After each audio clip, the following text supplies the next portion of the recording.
everybody, welcome back to the Homestead. I'm Joe, and today we're going to be talking about fencing, which is sitting right here behind me. There's a few things to know, and first we're going to jump into some philosophy with Mark around fencing. Thank you for watching. Let's jump right into this. This is the Anyone Can Farm experience.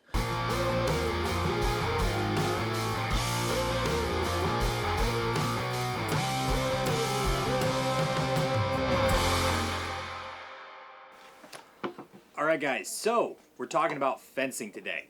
So you gotta have a philosophy around fencing, around assets and liabilities. What is that?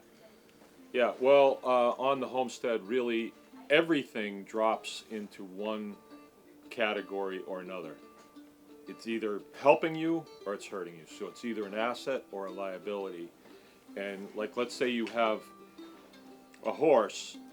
What is it? Is it an asset or is it a liability? Well, when you build fences and you can keep the horse on one side of the fence, then you can turn the horse into an asset instead of a horse that's going to be a liability because it's on your neighbor's property or it's in the road getting hit by a semi. Then it becomes a liability.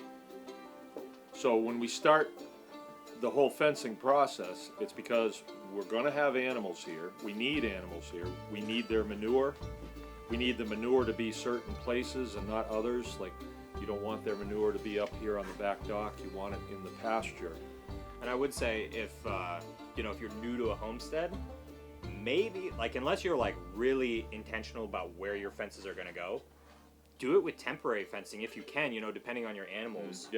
But do it in temporary fence for like a summer and then see if you like it and then sink your permanent fence. Because I know we have pulled fences out where we were like, this is going to be here forever.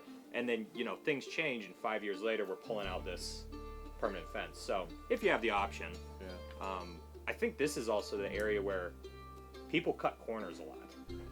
For sure. And they cut corners because they don't see the potential disaster that awaits. Okay, so let's say that, well, we think we want to keep the pig pen here, but I don't want to put in permanent fences for now, so let's just do a temporary fence and it'll be good. And we don't have time to do it now because we want to go work on the garden. We want to get all those potatoes planted and we want to do all that. And so you have kind of a makeshift pallet fence over here for your pigs, and your garden's looking good. Oh, it's looking good. And then you have a birthday party to go to, let's say, at the neighbor's house, and you go and you come back and your potatoes are gone. Your pigs have harvested them and they have eaten them. And while they were at it, they went over to your trailer and ripped the wiring off of it just for good measure. And you come home and they're sleeping in the yurt. Another factor when you're fencing too that we're going to try and bring to your attention is redundancy, right? So redundancy is, I don't want my pants to fall down, so I put a belt on. But then I'm thinking, well, what if my belt fails? What if it breaks? I'll just put suspenders on just to make sure. So I have belt and suspenders going. That's redundancy. So when you're fencing in animals, certain kinds especially. This guy, he's talking about the belt and suspender system. He doesn't even wear underwear, so you know he's serious about his fences.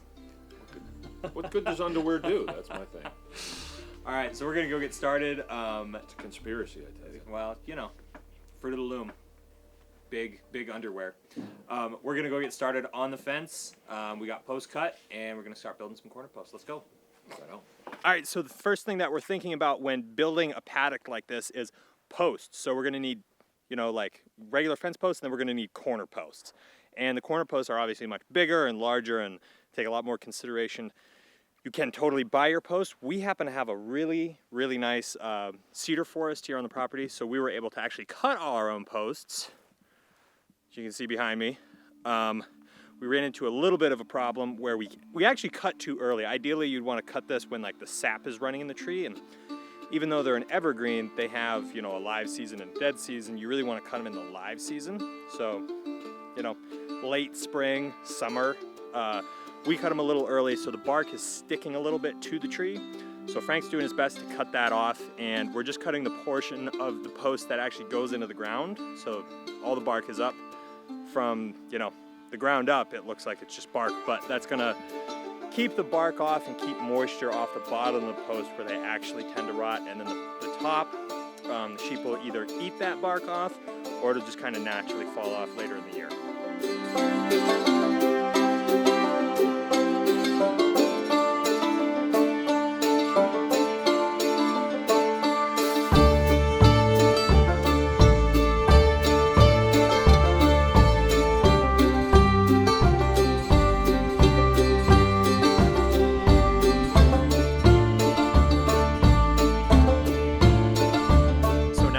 Post set, we're gonna go ahead and actually build our corner posts.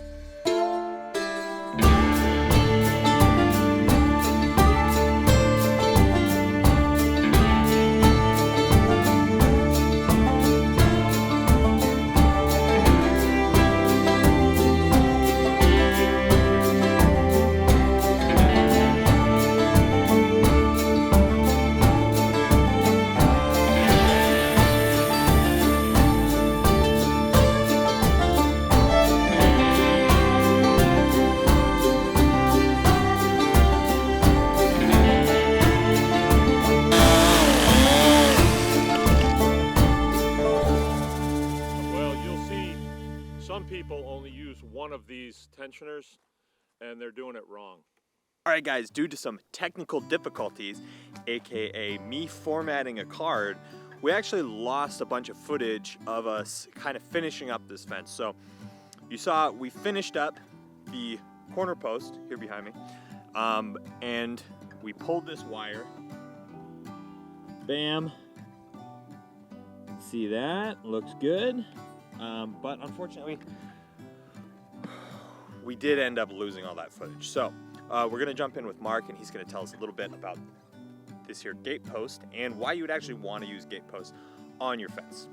So one major question people probably have is why did we build corner posts into this fence system? Okay, so the fence system is like just about anything else that you're going to build. You have to start at a very solid point. You have to have a rigid foundation to build off of. So out here, you know, if we could have used a tree or something like that that was really solid, we would have, but we didn't have that opportunity out here. There was nothing like that. So we had to create something that was solid. So we built the corner post. You have to start with the corner post so you have something to build off of. So that's really why we do the corner posts. Yeah, I think if we had built this like all out of T-posts, you know, and then we had come to the corner here, if we had tried to put any tension on them, they just bend right over. Oh, they'd bend right over. So, and that's true too if an animal hits it and really tests the fence, it's just going to bend right over. So you really do have to start solid foundation with corner posts. Yeah. All right, so we're going to introduce a couple of new characters here to the show, and I want you to give them a nice, like, warm reception. They love comments. Queso and Alfredo Lamington.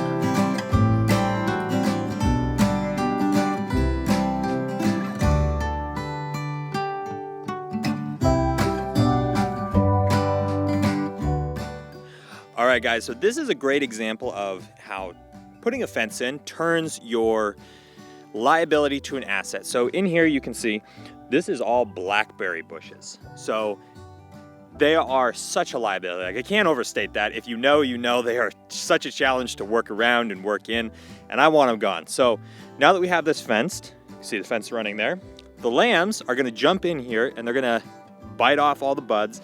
They're gonna eat these things and take it down to a nice, clean, level playing field.